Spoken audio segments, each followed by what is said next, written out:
Break के बाद आपका स्वागत है और आप देख रहे हैं इंडिया न्यूज पंजाब हिमाचल का ई अधिवेशन। और हमारे इस ई अधिवेशन में प्रदेश के तमाम दिग्गज एक एक कर आ रहे हैं और उनसे हम बात कर रहे हैं मौजूदा परिदृश्य की कि किस तरह की परिस्थितियां प्रदेश में बनी हुई है। और हमारे इस सत्र में मौजूद है हमारे साथ प्रदेश के उद्योग मंत्री, तेज तर्रार मंत्री विक्रम सिंह ठाकुर।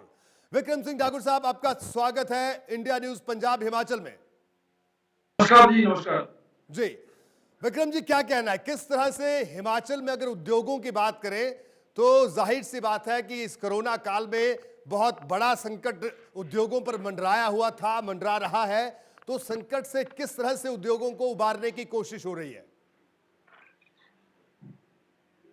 इसमें कोई दो राय नहीं है कि जिस समय ये कोरोना महामारी शुरू हुई है और ये हमारे शुरू के काल में तो जो उद्योग है वो बिल्कुल पूरी तरह से रुका था। जैसे जैसे परिस्थितियां बदलती गई, उद्योग थोड़ा थोड़ा चलना शुरू हुआ। आज हिमाचल प्रदेश के अंदर क्योंकि मैक्सिमम हमारे यहाँ एमएसएमई है, हमारे बहुत से यूनिट जो कि एसेंशियल यूनिट्स थे और बहुत से ऐसे यूनिट जो नॉन एसेंशियल थे, ये दोनों प्रकार की इंडस्ट्री जो है वो चलनी शुरू हो गई। पूरे लोड के ऊपर जो इंडस्ट्री नहीं चल रही है, लेकिन अधिकांश इंडस्ट्रियां जो है वो चलनी शुरू हो गई। जी बिल्कुल। और अगर बात की जाए खासतौर पर मजदूरों की बात करें तो मजदूर पूरे देश भर में पलायन कर रहे हैं। हिमाचल में क्या स्थिति है, क्योंकि जो आपका इंडस्ट्रियल एरिया है वहां पर बहुत सारे प्रवासी मजदूर रहते हैं, क्या वो भी पलायन कर गए हैं या वहां पर मजदूर हैं, या आपके विभाग ने, आपकी सरकार ने मजदूरों को रोकने के लिए कोई व्यवस्था की? हिमाचल प्रदेश के अंदर भी ऐसी स्थिति नहीं है जैसी दूसरे प्रदेशों के अंदर है। यहाँ से भी मजदूर पलायन किए हैं, लेकिन एक सुखद स्थिति ये है कि बहुत सारे मजदूर जो है वो हिमाचल प्रदेश के अंदर थे, हिमाचल प्रदेश में रह रहे थे। जितने भी प्रवासी मजदूर थे उन सारे प्रवासी मजदूरों को भोजन की व्यवस्था सरकार की तरफ से की गई, बहुत से संगठनों की तरफ से की गई और उसके चलते बहुत सारे मजदूर जो हैं वो भी हिमाचल प्रदेश के अंदर हैं। लेकिन इसके साथ साथ दूसरी तरफ ये स्थिति भी बनी है कि कुछ मजदूर जो है वो अपने घरों में चले गए। जैसे जैसे उद्योग जो है वो तेजी से उभरेगा, चलेगा, तो मुझे लगता है जो जहां से चले गए हैं मजदूर वो भी वापस आएंगे। जी विक्रम जी, इसके अलावा मजदूरों की आपने बात की, लेकिन एक बड़ा तबका हिमाचल प्रदेश की बात करें वो भी है जो इस तरह की बातें सामने आ रही है कि वो उद्योगों में काम करते हैं, फैक्ट्रीज में काम करते हैं, लेकिन खाने की दिक्कत आ रही है, लोग घर जाना चाह रहे हैं। तो क्या आपने अपने विभाग के जरिए कोई खास दिशा निर्देश दिए अधिकारियों को? हाँ, ये विभाग मेरे पास है। लेबर एंड एम्प्लॉयमेंट में हमने सभी नोडल ऑफिसर्स लगाए हैं और नोडल ऑफिसरों के माध्यम से हम अपने प्रदेश के अंदर भी इस बात की रजिस्ट्रेशन कर रहे हैं कि कौन से ऐसे लोग हैं जो अपने प्रदेश के अंदर जाना चाहते हैं, कौन से ऐसे लोग हैं जो दूसरे प्रदेशों से हमारे प्रदेश में आना चाहते हैं। ये सारी प्रकार की पूरी व्यवस्था यहाँ पे की गई है। जो लोग अपने घरों को जाना चाहते हैं उनकी व्यवस्था भी उनके प्रदेश के नोडल ऑफिसर्स के साथ बातचीत करके की गई है। लेकिन बाकी प्रदेशों से हिमाचल प्रदेश की स्थिति सुखद है। जी विक्रम जी, आपके पास श्रम मंत्रालय का भी कार्यभार है। पूरे देश भर के कई राज्य हैं जहां पर श्रम कानूनों में बदलाव किया गया, क्योंकि इस कोरोना काल में सब कुछ बदल गया, काम करने का तरीका बदल गया। और कोरोना काल में जो अवसर, इस चुनौती के बीच में अवसर की बात प्रधानमंत्री ने कही, तो उसको लेने के लिए भी कई तरह के बदलाव किए गए। लेकिन क्या आपने जो मजदूर संगठन है या यूं कहा जाए कि आप जिस विचार परिवार से आते हैं उसका जो आनुषंगिक संगठन है, भारतीय मजदूर संघ है या दूसरे और मजदूर संगठन है, उनसे भी आपका मशवरा हुआ श्रम कानूनों में बदलाव के लिए, या बदलाव करना चाहते हैं आप? सभी लोगों के साथ बातचीत हो रही है। सब लोग ये जो कानूनों में बदलाव की आप बात कर रहे हैं, बहुत से ऐसे कानून हैं जो मजदूरों के हित में है। बहुत से ऐसे कानून हैं जिसने जो उद्योग चला रहा है उसको राहत देने के लिए है। अक्सर बात हो रही है, कहीं ना कहीं चीजों का स्वागत भी हो रहा है, कहीं ना कहीं इसको कुछ लोग इसको और रिफॉर्म करने की बात करते हैं। लेकिन हमारे प्रदेश के अंदर भी क्योंकि जिस प्रकार की प्रतिस्पर्धा सारे प्रदेशों के अंदर चली है कि उद्योग जो बाहर से आने वाला है वो उनके प्रदेश में आए, हम लोग भी इस लाइन के ऊपर काम कर रहे हैं, इसलिए थोड़ा बहुत बदलाव हुआ है। जी, यानी आपका कहना है कि सबसे बातचीत करके ही जो बदलाव किया जा रहा है वो होगा, और अगर आगे भी होगा तो बातचीत के जरिए ही इसको आगे इंप्लीमेंट किया जाएगा। विक्रम जी, लॉकडाउन की बात करें, हालांकि अब तो आपका विभाग काम कर रहा है, कार्यालय खुल गया है, तमाम ऑफिसेज खुल गए हैं, लेकिन जब लॉकडाउन की शुरुआत हुई तो सब लोग घरों में थे, सबके अपने अपने अनुभव रहे। आपका अनुभव कैसा रहा लॉकडाउन के दौरान? विक्रम सिंह ठाकुर ने क्या किया लॉकडाउन के दौरान, ये भी प्रदेश जानना चाहता है। आज लॉकडाउन में सबसे पहली बात आदरणीय प्रधानमंत्री जी ने जो दिशा निर्देश दिए उनकी हमने पालना की। माननीय मुख्यमंत्री जी ने जो दिशा निर्देश दिए हमने उसकी पालना की। हमने अपने घरों में बैठकर ये जो नई तकनीक है इसके माध्यम से अपने कार्यकर्ताओं से बातचीत करना, उन लोगों की मदद करना जिनको मदद की जरूरत थी, चाहे वो अपने प्रदेश में थे, चाहे वो प्रदेश से बाहर थे। लगातार अपने घर में बैठकर इन सारी बातों की चिंता करते हुए हमने लगातार लॉकडाउन के दौरान लोगों से संपर्क बनाकर रखा है। जी, विक्रम जी, बार बार जो बात हो रही है कि हमारा अब जीने का तौर तरीका बदल गया है, आप लोगों के बीच में रहते हैं, तो अब लोगों से इंटरेक्शन उस तरह से तो नहीं हो पाती होगी, तो आपको लगता है क्या, किस तरह का बदलाव आप महसूस कर रहे हैं कि अब किस तरह से लोगों से इंटरेक्ट करेंगे? क्योंकि अगर आप ये सोचें कि भीड़ भाड़ वाली जगहों पर आप नहीं जा सकते, तो कहीं ना कहीं सब कुछ बदल रहा है। बिल्कुल ठीक कह रहे हैं आप। ये जीने का ढंग बदलना पड़ेगा और कोरोना के साथ जीना पड़ेगा। इसलिए अब ने ये जो तकनीक, जिस तकनीक के माध्यम से आप मेरे साथ बात कर रहे हैं, इसी तकनीक के माध्यम से हम आम जनमानस के साथ बात करते हैं। हमारी जितनी भी ऑर्गेनाइजेशनल मीटिंग्स होती हैं, हमारी जितनी भी इंटरेक्शंस होती हैं, वो अलग-अलग जो हमारे जो माध्यम बने हैं, इसके ऊपर उनके उस माध्यम से हम लोगों के साथ इंटरेक्ट करते हैं। जी, विक्रम जी, जब से अभी केंद्र सरकार ने खास पैकेज भी घोषित किया इस कोरोना के संकट से उबरने के लिए, ताकि राज्यों को मदद भी मिले, एक अच्छा खासा पैकेज केंद्र की तरफ से जारी किया गया, और लगातार आजकल आपकी लगातार बैठकें हो रही हैं मुख्यमंत्री जी से, तो आखिरकार क्या खाका ऐसा बना रहे हैं जो लगातार जो बैठकों का सिलसिला चल रहा है पिछले 4-5 दिन से, तो इस मंथन में क्या कुछ निकल कर आया? कल भी आपके विभाग की महत्वपूर्ण बैठक थी। विक्रम जी, मैं प्रधानमंत्री जी का धन्यवाद करना चाहता हूं कि इस दौर में उन्होंने एक पैकेज दिया है पूरे हिंदुस्तान को, हिंदुस्तान के औद्योगिक क्षेत्र को आगे बढ़ने के लिए, गरीब व्यक्ति को अपने पैरों पे खड़े होने के लिए, किसान किस प्रकार से राहत महसूस कर सकता है, इन सारी बातों को पैकेज में लिया गया था। और आपके ध्यान में रहे कि हिमाचल प्रदेश के अंदर 98% जो इंडस्ट्री है वो एमएसएमई है और 55 और लगभग 55,000 हमारे हिमाचल प्रदेश के अंदर एमएसएमई औद्योगिक इकाइयां हैं। इसलिए सबसे ज्यादा फायदा हिमाचल प्रदेश को इस सारे जो जो घोषणा हुई है उससे हुआ है। और सबसे बड़ी बात एमएसएमई की डेफिनेशन को बदला जाना। एमएसएमई में जो माइक्रो में जो यूनिट्स 25 लाख तक आते थे उनको 1 करोड़ तक करना, और इसी प्रकार से जो आपके स्मॉल स्केल के जो यूनिट्स है उसकी सीमा को बढ़ाना, जो आपके मीडियम स्केल के यूनिट से उनकी सीमा को बढ़ाना, और इनको कैटेगराइज करके उनके दायरे को बढ़ाया गया है, जिसका एक बहुत बड़ा फायदा एमएसएमई को मिलेगा। इसके अलावा एक 3 लाख करोड़ रुपए का कर्ज लेने के लिए उसके ऊपर किसी भी प्रकार की कोई गारंटी नहीं है, उसके कारण से भी एमएसएमई को फायदा होगा। और एक बहुत बड़ी बात माननीय प्रधानमंत्री जी ने इसमें जो कही है कि 200 करोड़ रुपए तक का जो टेंडर है, 200 करोड़ रुपए तक का टेंडर जो है वो ग्लोबल टेंडर नहीं होगा। इसके कारण से हिंदुस्तान के अंदर काम करने वाली कंपनियों को काम मिलेगा, फायदा मिलेगा। और इसके साथ ये भी कहा गया है कि ई मार्केटिंग लिंक के साथ जो एमएसएम इकाइयां हैं वहां पर उनको बिक्री की सुविधा मिलेगी। कार से जो पैकेज मिला है, मुझे ऐसा लगता है हिमाचल प्रदेश के अंदर जो एमएसएमई काम कर रही है इसको बहुत बड़ा फायदा इस पैकेज से मिले। जी, विक्रम जी, आप अक्सर युवाओं को प्रोत्साहित करते रहते हैं कि वो रोजगार उद्योग शुरू करें, या एमएसएमई की बात करें कि अपने आप जिसे कहा जाए, जिसका जिक्र प्रधानमंत्री जी ने किया कि आत्मनिर्भर बनने की आप बात करते हैं, और आपका विभाग कई तरह की योजनाएं भी इसको लेकर चलाता है, ताजा भी पैकेज भी आया है। लेकिन उसके बावजूद जब कोई व्यक्ति काम करने जाता है तो उसके हाथ में एक मोटा चौड़ा एक पुलिंदा कागज का दे दिया जाता है, और यह कहा जाता है कि वो बेचारा कागज ही भरते रहता है। यानी औपचारिकताएं इतनी हैं, और कई अधिकारी ऐसे हैं कि वो इतना डिले काम को कर देते हैं कि जो व्यक्ति काम करना चाहता है वो काम नहीं कर पाता। इस पर आपका क्या कहना है? क्या आप सहमत हैं इस बात से? हिमाचल प्रदेश के अंदर ईज ऑफ डूइंग बिजनेस जो है उसकी तरफ बहुत ज्यादा ध्यान जो दिया गया है। हमारे विभाग उन सारी चीजों की तरफ बहुत ध्यान देते हैं। हमारा हमारा ये मकसद है कि नौजवान को पैरों पे खड़ा होने के लिए जो हिमाचल प्रदेश सरकार ने स्कीमें बनाई हैं, उन स्कीमों को वो अडॉप्ट करें। और जिस समय वो स्कीम को अडॉप्ट करें, उस स्कीम को अडॉप्ट करते-करते वो कागज़ों के पुलंदों में ना रह जाए। हमने सारी की सारी चीज़ें ऑनलाइन की हैं।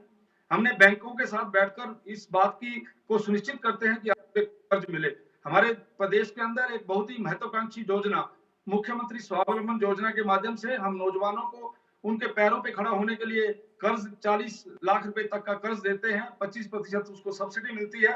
अगर महिलाएं और हमारी कोई बहन काम करना चाहती है तो उसको 30% सब्सिडी मिलती है, और अगर कोई विधवा बहन होती है तो उसको 35% तक सब्सिडी मिलती है। लेकिन जो सारे दौर में जो आज नई बातें हो रही हैं, इस दौर में हम दोबारा से इस स्कीम को और ज्यादा इसको और ज्यादा इफेक्टिव बनाना चाहते हैं। उसके लिए हम लोग, मेरा विभाग काम कर रहा है। मुझे ऐसा लगता है आने वाले समय में इसकी और भी गाइडलाइंस, उनको और सिंप्लीफाई किया जाएगा, और उसके साथ साथ मुख्यमंत्री स्वावलंबन योजना में जो कैटेगरीज नहीं आती हैं, उन कैटेगरीज को भी सम्मिलित किया जाएगा। आपने जैसे बोला है कि लोगों को बड़ी ज्यादा मुश्किलात होती है जिस समय वो उन्होंने ऐसा काम करना होता है, लेकिन हिमाचल प्रदेश एक मॉडल स्टेट है। इस स्टेट के अंदर सारे के सारे काम ऑनलाइन हो रहे हैं, इसलिए वो जो कागजों के पुलंदे वाली बात है, वो यहाँ पर काफी ज्यादा फर्क पे। जी, तो चलिए, आपका कहना है कि आपने इस पूरी प्रक्रिया को और आसान बना दिया है ताकि युवाओं को रोजगार मिल सके। विक्रम जी, इसके अलावा आपके विभाग ने और पूरी सरकार ने मिलकर एक बड़ी इन्वेस्टर मीट भी हिमाचल में की और वो काफी सुर्खियों में रही। लेकिन अब जो दौर है, प्रधानमंत्री जी ने का कहना है कि संकट में भी संभावनाएं हैं और संकट में संभावनाओं को तलाशना चाहिए, क्योंकि चाइना से कई ऐसे बड़े उद्योग हैं जो पलायन करना चाहते हैं। हालांकि हिमाचल की भौगोलिक स्थिति को देश के दूसरे राज्यों की भौगोलिक स्थिति से कंपेयर नहीं किया जा सकता, लेकिन जैसे आपका पड़ोसी राज्य है हरियाणा, वहां की सरकार दावा कर रही है कि साहब हम कई कंपनियों के संपर्क में, कई कंपनियों ने हमें संपर्क किया है, हम उनको हरियाणा आमंत्रित कर रहे हैं। क्या कोई इस तरह से की पहल करने की आपकी योजना है? हम इसके ऊपर काम कर रहे हैं, जो आप कह रहे हैं इसके ऊपर काम कर रहे हैं। हम भी ये चाहते हैं कि हमारे क्षेत्र के अंदर इस दो के, लेकिन आप इस बात को जानते हैं कि जो ग्लोबल इन्वेस्टर मीट की बात आप कर रहे हैं, उस ग्लोबल इन्वेस्टर मीट में हमने बहुत होमवर्क किया था, लेकिन कोरोना के कारण से हमारा जो होमवर्क है वो थोड़ा उसमें रुकावट आई है। लेकिन जिस प्रकार से आप इस विपरीत परिस्थितियों के अंदर भी संभावनाएं तलाशने की बात कर रहे हैं, हम भी उस काम में लगे हैं, और मुझे पूर्ण विश्वास है कि लोग हिमाचल प्रदेश की तरफ आकर्षित होंगे। जी, विक्रम जी, अगर आपके विधानसभा क्षेत्र की बात करें तो कोरोना से किस तरह की स्थिति वहां पर है? हिमाचल प्रदेश के लोग बड़े भोले भाले हैं, और जब उनको कोई बात कही जाती है तो वो उसको मानते हैं। मुझे सबसे बड़ी बात जो आपके साथ साझी करनी है कि हिमाचल प्रदेश की जनता जनार्दन को जो भी कहा गया कोरोना के संदर्भ में, लोगों ने 100% उसको माना है। हमें, मेरे विधानसभा क्षेत्र के अंदर भी यही हालात हैं। वहां पे लोगों ने हमारी सारी बातों को माना है। लोग डिसिप्लिन में रहते हैं। लोग ये चाहते हैं कि जो बातें आदरणीय प्रधानमंत्री जी ने कही हैं, आदरणीय मुख्यमंत्री जी ने की हैं, उन सब बातों को लोगों ने माना है और इस चैलेंज को स्वीकार किया है। जी, तो विक्रम जी, अगर पूरे इस कोरोना संकट की बात करें, अब इस पर सियासत भी हो रही है। कांग्रेस का कहना है कि साहब, आप लोगों ने, अभी कुछ देर पहले कांग्रेस के प्रदेश अध्यक्ष भी हमारे साथ थे, उनका कहना था कि जब आप लोगों को बाहर से लेकर आए तो सेट प्रोटोकॉल का आप लोगों ने पालन नहीं किया, उनकी जांच नहीं हुई ठीक तरीके से, और उस वजह से कोरोना के मरीज बढ़ गए। इन आरोपों पर आपका क्या कहना है? विपक्ष का कोई काम नहीं है, विपक्ष का काम केवल क्रिटिसिज्म करना है। मैं आपके इस चैनल के माध्यम से पूछना चाहता हूं कि क्या उन्होंने प्राइम मिनिस्टर केयर में कोई काम किया है? क्या उन्होंने सीएम कोविड-19 में कोई काम किया है? उन्होंने केवल घर में बैठकर रात सेकने के अलावा कुछ नहीं किया, इसलिए उनकी बातों में दम नहीं है। हर कोई जानता है कि प्रदेश की सरकार ने, आदरणीय श्री जयराम ठाकुर जी ने कोरोना के साथ किस तरीके से इस पूरे हिमाचल प्रदेश को ठीक किया जा सकता है, कोरोना के साथ कैसे लड़ाई लड़ी जा सकती है। और माननीय प्रधानमंत्री जी ने तो विशेष करके हिमाचल प्रदेश का नाम दिया कि हिमाचल प्रदेश के अंदर जिस प्रकार से काम हुआ है, ऐसा काम जो है वो कहीं नहीं हुआ। इसलिए मेरा तो ये मानना है कि विपक्ष केवल बात के लिए विपक्ष है। उन्होंने जमीन के ऊपर किसी प्रकार की कोई एक्टिविटी नहीं की। कोरोना से कैसे लड़ाई लड़ी जा सकती है, कोरोना में किस प्रकार से सरकार का सहयोग किया जा सकता है, कोरोना में आम जनमानस की जो मुश्किलात है उसको कैसे हल किया जा सकता है, इसमें मैं ये कह सकता हूं बिग जीरो विपक्ष एक बिग जीरो के रूप में वहां पे रहा है। उन्होंने किसी भी प्रकार का कोई साथ जो है वो सरकार का नहीं दिया है। जी। विक्रम जी, इसके अलावा अगर बात करें जैसे पीपीई किट है, मास्क की अगर बात है, तो क्या इस तरह की कोई यूनिट्स भी हिमाचल में इस दौरान आई या शुरू हुई, या कोई आपकी योजना है? क्योंकि देश भर में पीपीई किट बन रही है, प्रधानमंत्री जी भी जिक्र करते हैं अपने जब भी वो संबोधित करते हैं लोगों को। हिमाचल प्रदेश के अंदर भी काम हुआ है। हिमाचल प्रदेश के अंदर भी लोग जो हमारे इंडस्ट्रियल यूनिट्स हैं वहाँ किट बन रही है। हिमाचल प्रदेश के अंदर सबसे ज्यादा सैनिटाइजर बना है और ये सैनिटाइजर दूसरे प्रदेशों को भी हम लोगों ने भेजा है। और कोरोना से संबंधित जितने भी ये बातें आप बोल रहे हैं, हिमाचल प्रदेश में भी आगे बढ़कर इसके ऊपर बहुत ज्यादा काम हुआ है। विक्रम जी, अगर आपके जो तमाम जो आपके विभाग हैं, क्या वो पूरे तौर पर फंक्शनल हो गए हैं, या अभी आधे लोग दफ्तर आ रहे हैं? किस तरह से आपने लॉकडाउन को धीरे धीरे अपने विभाग में ईज आउट करने की कोशिश की है? किस तरह से काम पर लौटने की कोशिश हुई है? हिमाचल प्रदेश में सभी दफ्तरों में सभी विभागों के अंदर एक जैसा पैटर्न है। पहले 30% एम्प्लॉइज आता था, 50% एम्प्लॉय आ रहा है। अब स्थिति कुछ सुधरी है तो मुझे ऐसा लगता है एम्प्लॉय और बढ़ेगा। और जो आप कह सकते हैं विभाग की गतिविधियां तकरीबन तकरीबन ठीक तरीके से चलनी शुरू हो गई। लेकिन विक्रम जी, कई बार तो ये भी कहा जाता है कि आपने बताया कि पहले 30% आते थे, फिर 50%, और अब पूरी तरह फंक्शनल हो गए। लेकिन कई इंप्लॉइज ऐसे हैं जो आते ही नहीं, चाहे जब कोरोना नहीं था तब भी नहीं आते थे। तो ऐसे लोगों पर भी कोई सख्ती हो रही है, या उनको कोरोना के दौरान और शील्ड मिल गई है कि साहब अब तो कोरोना है? नहीं नहीं, इसके बारे में विभागों ने निर्देश दे दिए हैं। वो अपनी नौकरी ड्यूटी ज्वाइन करें, वो अपनी जहां पे उनकी ड्यूटी है उस स्थान पर रहें। ये सारी की सारी समय समय के ऊपर एसओपी जारी होती है। और जी हिमाचल प्रदेश में भी सभी जितने भी कर्मचारी हैं उनके ऊपर ये सारी चीजें लागू होती है और जो इसका उल्लंघन करता है उसके ऊपर कार्रवाई भी होती है। जी, बिल्कुल कार्रवाई होनी भी चाहिए, क्योंकि ताकि कोई अगर उद्यमी जाए या कोई शख्स जाए तो कुर्सी को सलाम करके ना आना पड़े, वहां पर अधिकारी मौजूद रहें। इस बात को आप जरूर सुनिश्चित करें विक्रम जी, ये हमारी भी आपसे गुजारिश है। और आखिर में विक्रम जी, क्या कहना चाहेंगे प्रदेश की जनता को? आप पूरा प्रदेश इस वक्त आपको सुन रहा है। मेरा प्रदेश की जनता को यही कहना है कि जिस प्रकार से एक संयम के साथ लगभग एक लंबे समय से हमारे प्रदेशवासियों ने माननीय प्रधानमंत्री जी का, माननीय मुख्यमंत्री जी का जो जो निर्देश समय समय पर आए हैं, उन निर्देशों का हम लोग पालन करें और कोरोना की लड़ाई में हम उन योद्धाओं का सहयोग करें जो लगातार काम कर रहे हैं, चाहे वो हमारे स्वास्थ्य कर्मी हैं, चाहे वो हमारे पुलिस के नौजवान हैं, आंगनवाड़ी के वर्कर हैं, आशा वर्कर हैं।